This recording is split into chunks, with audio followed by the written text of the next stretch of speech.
क्या मैं गिर भी गई। नहीं तुम्हें खाई आया खाओ का था सॉस बनानी। अभी इसके फल पक चुके हैं और इसकी रुई भी बाहर निकल चुकी है। अब ये उड़ती है। अगर कर रहे हैं मम्मी लोगों को सबको हम जलन हो रही है और सब हमें डांट रहे हैं क्योंकि हम मुझे ये पेड़ यहाँ पे दिखा तो मुझे लगा आप लोगों को भी दिखाना चाहिए। और ये सीमल का पेड़ अब ये मुझे लेने ऊपर आए थे तो पिज्जा तो अगर गोपेश्वर से आते आप पिज्जा की ये मांग थी तो बनवाना भूल गई। हेलो दोस्तों, आप सभी को मेरा प्यार भरा नमस्कार। मैं कोच आप सभी का स्वागत करती हूँ एक नई वीडियो में गोपीनाथ की पावन भूमि गोपेश्वर से। कैसे आप लोग, आई होप आप सभी लोग स्वस्थ होंगे, मस्त होंगे और व्यस्त होंगे। तो हम लोग भी स्वस्थ हैं और 2-3 दिन से मैंने वीडियोस नहीं बनाए थे क्योंकि फिर उस हिसाब से हो भी नहीं रहा था और टाइम भी नहीं मिल पा रहा था क्योंकि बहुत ज़्यादा भाग दौड़ हो रही है और उसमें फिर वीडियो बनाओ, एडिट करो, काफ़ी टाइम लग जाता है तो उतना नहीं हो पा रहा था। तो अभी का वीडियो जो मैं स्टार्ट कर रही हूँ, मैं शाम के 6 बजे स्टार्ट कर रही हूँ और अभी मेरी घर जाने की तैयारी हो रही है। तो शाम को आपको पता है जैसे कि मैं रोज़ घर जाती हूँ आजकल, तो मैं ग्राउंड से आई तो मैं आज ट्रैक सूट में ही दिख रही होंगी आपको क्योंकि मैं घर जाने के लिए हमेशा चेंज करती हूँ। तो मेरे दो मतलब मेरे साथ जॉब करते हैं जो मेरे 2 फ्रेंड हैं गीता और संतोषी, उन्होंने बोला कि दीदी आप मतलब सूट चेंज करके क्यों जाते हो, इसमें नहीं जा सकते हो बोल के। तो मैंने कहा क्यों नहीं जा सकती, लेकिन मैं अपनी मर्ज़ी से जा रही हूँ। तो मैंने सोचा यार आज इसी में निकलती हूँ और सुबह वहाँ पे कपड़े हैं तो उनको चेंज करके मैं आ जाऊँगी। तो आज मैं ऐसे ही जा रही हूँ और बच्चों ने मुझसे ना पिज़्ज़ा मंगवाया था तो उनके लिए पिज़्ज़ा भी लेके जाना है मुझे। तो देखती हूँ पिज़्ज़ा ले जाने में, वैसे बनाने को तो मैं ले जाने को तो मैं ले जा लूँगी लेकिन बैग में कैरी करने में काफ़ी दिक्कत होती है। तो आजकल मौसम के भी इतने ड्रामे हो रहे हैं ना, मतलब बारिश रोज आ रही है लेकिन उमस फिर भी इतनी ज़्यादा हो रही है, इतना ज़्यादा वो हो रहा है क्या, मतलब पसीना इतना ज़्यादा आ रहा है।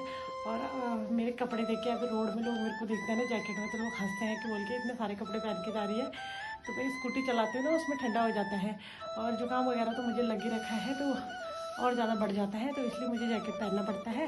और सोच के ऐसे लग रहा है कि जो मतलब बाहर रहते हैं ना इस गर्मी में पता नहीं कैसे रहते होंगे। मेरे से तो ना यहाँ गढ़वाल में ही मुझे गर्म हो रहा है तो बाहर मेरे पता नहीं क्या हाल होंगे। और जब मैंने पढ़ाई करी थी आप सोच नहीं सकते, जब मैं लखनऊ में मेरी इंटर्नशिप चल रही थी तो मेरे कंधे में ना दिन भर पानी की बाल्टी होती थी। मैं दिन भर बाथरूम की तरफ जाती रहती थी नहाने के लिए, एक बार नहा के आती थी फिर से मैं कम से कम 15 या 20 बार दिन के नहा लेती थी वहाँ पे। और बेडशीट वगैरह पूरी गीली करके सोती थी, उसको पानी में भिगाती थी और फिर सोती थी। मुझे इतना गर्म होता था वहाँ पे, तो यार मेरे से तो यहाँ से बाहर एडजस्ट होता ही नहीं है, बहुत ही ज़्यादा गर्म लगता है। तो चलिए लेट भी हो रहा है और मैं चलती हूँ घर की तरफ। तो दोस्तों ये देख सकते हो आप, ये है रुई का पेड़ और ये रुई होती है हमारे पहाड़ों में, इसको बोलते हैं कपास। तो ये है ये आप देख सकते हो, ये देखिए इस पेड़ पे कितने सारे, पहले इसके जो फल होते हैं उनकी सब्जी भी बनाई जाती है और उसके बाद जब ये फल पक जाते हैं तो इससे ये रुई निकलती है। तो दोस्तों पहाड़ों में इस तरह की रुई होती है और इसका यूज़ मतलब बत्ती वगैरह बनाने में किया जाता है और काफ़ी काम में ये रुई आती है। तो जैसे सॉफ्ट टॉयज वगैरह बनाएंगे उसमें भरने के काम भी आती है। अभी इसके फल पक चुके हैं और इसकी रुई भी बाहर निकल चुकी है। अब ये उड़ती है, अगर इसको टाइम से नहीं निकाला जाएगा तो ये उड़ जाती है और फिर इसके पेड़ हो जाते हैं, जो इसके साथ दाने भी साथ में उड़ते हैं, इसके बीज जो होते हैं वो भी इसके साथ में उड़ते हैं। देख सकते हो आप, ये पूरे इधर उड़ी हुई है क्योंकि हवा तेज चल रही है। कमल का पेड़ और ये देख सकते हो इससे ये रुई निकलती है और इसमें ये दाने हैं तो ये उड़ती है और इसके पेड़ जम जाते हैं इससे। ये सीमल का पेड़ होता है और इसका फल जो होता है उसकी सब्जी बनाई जाती है, वो भी काफ़ी एनर्जेटिक होती है। आप सभी को मेरा प्यार भरा नमस्कार। मैं हूँ वंश। तो कैसे हो आप तो मस्त होंगे, स्वस्थ होंगे। हम भी मस्त हैं और आज मम्मी पिज्जा लाई है। नहीं लाई मम्मी पिज्जा। तो बच्चों ने मेरे से पिज्जा की डिमांड की थी लेकिन मैं लाना भूल गई यार। और ये ऊपर तक आ गए थे मुझे लेने, उसकी हालत हो चुकी होगी खराब, ठंडा हो गया होगा, अभी देखते हैं। तो आज होने वाली पिज्जा पार्टी और ये बच्चे मुझे बिल्कुल मेरे अकाउंट को बिल्कुल खाली करने वाले हैं। रोज इनकी कुछ ना कुछ डिमांड होती है और आज इनकी पिज्जा की डिमांड थी तो बनवाना भूल गई। देखते हैं। देखिए दोस्तों गांव में पिज्जा लाना पॉसिबल नहीं है। गोपेश्वर से 11 किलोमीटर में चल के आई अपनी तरफ से, तो मैं गाड़ी भगा भगा के आ रही थी, लेकिन पिज्जा की हालत बहुत खराब हो गई है। आप देख सकते हो, ये देखिए भूख लग गई। देवान से जल्दी आ, हम लोग इसी के लिए रुक रहे थे। और एक गुस्सा भी और के अंदर बैठे। चलिए बिल्कुल ठंडा हो गया अभी तक। पर टेस्टी बहुत है। पिज्जा खाने के चक्कर में गिर भी गई।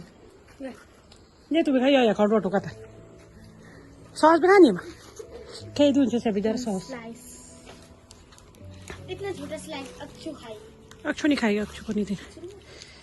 ये लो, हम किसी को नहीं छोड़ने वाले। और इन्होंने देखो ये पूरा पिज्जा ही उड़ा दिया। बड़ी साइज का एक पिज्जा था, तो मैंने खा लिया, बल्कि वो ठंडा भी और रखा था, लेकिन सारा चपट हो गया है। एक टुकड़ा मैंने भी खा दिया था, मुझे भी भूख लगी थी। तो बताओ, अब इनसे एक्सपीरियंस पूछेंगे कैसा लगा आपको पिज्जा खा के। बहुत टेस्टी, बहुत टेस्टी। और देवांशी तो गिर भी गई पिज्जा के चक्कर में। देवांशी वहाँ सीढ़ी से ही पकड़ रही थी, पिज्जा पर नहीं पकड़ पाई, तो पिज्जा गिर गया और इन दोनों ने उड़ा दिया बाकी पिज्जा की। देवांशी की लिए और देवांशी को गुस्सा आ रखा था। पिज्जे ने देवांशी का गुस्सा खत्म कर दिया। हमारा पिज्जा घर आते आते बीमार हो गया था, बहुत ज्यादा बीमार था, तो बच्चों ने उसका तुरंत इलाज कर दिया। और साथ में आज मैं अक्षु के लिए लाई हूँ क्यूट से सैंडल, लेकिन अक्षु है ही नहीं घर पे। और मैंने इनके लिए कोल्ड ड्रिंक भी लाई थी, लेकिन इनका ध्यान ही नहीं है पिज्जा खाने के चक्कर में कि कोल्ड ड्रिंक भी है। मैंने देख लिया। तो हमारी छुट्टियाँ आ गई है, तो हमारी बहुत मस्ती हो रही है, पर मम्मी लोगों को जलन हो रही है।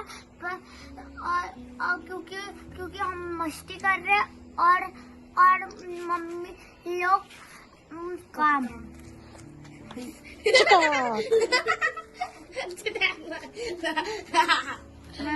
तो बच्चों का डिनर भी हो गया है, इन्होंने डकारे भी मार दी है। अब सो जाओ चुपचाप से, ठीक है? ठीक है, आप सो जाओ चुप करके। आज का होमवर्क सुबह करना है, सो जाता है आप। हाँ, पढ़ाई कर करके छुट्टी कर रखी तुमने, आजकल मजे आ रखे तुम्हारे। दोस्तों तो दोस्तों हमारी छुट्टियां पड़ गई है, हम बहुत मजे कर रहे हैं। मम्मी लोगों को सबको हमसे जलन हो रही है और सब हमें डांट रहे हैं, क्योंकि हम मजे कर रहे हैं और उन्हें काम करना पड़ रहा है। तो बच्चों ने एक बात बोली, उन्होंने वो सही बात बोली एक तरफ से, कि आजकल हमारा वैकेशन स्टार्ट हो गया है और हम लोग मस्ती कर रहे हैं और सब लोग हमें डांट रहे हैं क्योंकि बच्चे मस्ती कर रहे हैं। तो सब इधर चिल्ला रहे, यहाँ परेशान मत करो, वहाँ परेशान मत करो। तो वो कह रहे हैं कि हम लोग मस्ती कर रहे हैं और हमारी मम्मी लोगों को बहुत ज्यादा जलन हो रही है, क्योंकि उनको घर का काम करना पड़ रहा है। तो आजकल आपने देखा होगा सारे शहरी लोग आ रखे हैं गाँव में, तो ऑब्वियस सी बात है, घर में खेती का काम है, गुड़ाई लगी हुई है, तो करना ही पड़ेगा। घर में बैठे भी रह नहीं सकते, या तो अगर काम नहीं कर रहे हो खेती का तो घर का खाना तो बनाना पड़ेगा अगर फैमिली है। तो वो बोल रहे हैं कि उनको हमसे जलन हो रही है कि हम मस्ती कर रहे हैं, फ्री है बच्चे, क्योंकि उनका बस खाने का काम होता है, खेलने का काम होता है, और आपको घर का काम करना पड़ रहा है, इसलिए आप लोग हमसे जल रहे हैं कि बच्चों को मस्ती करने को मिल रही है। तो यार कैसे हैं आजकल के बच्चे ना, बच्चों के साथ आजकल पंगा नहीं लेने है ना। तो मन ही नहीं कर रहा था आने का, तो मैंने कहा चलो चलती हूँ। तो उन्होंने बोला कि आप ट्रैक सूट पहन के क्यों नहीं जाते हो घर, कि मना कर रखा आपको घर जाने को। मैंने कहा ऐसा कुछ नहीं है, तो चलो फिर मैंने कहा आज ट्रैक सूट में ही चलती हूँ। संतोषी और गीता ने मुझे बहुत मोटिवेट कर दिया था, तो थैंक यू संतोषी और गीता, तो हमने बहुत मोटिवेट किया। तो मैं ट्रैक सूट में ही घर आ गई, मैंने सूट चेंज नहीं किया। और आज का वीडियो अभी के लिए फिलहाल इतना ही। आप वीडियो में बने रहे।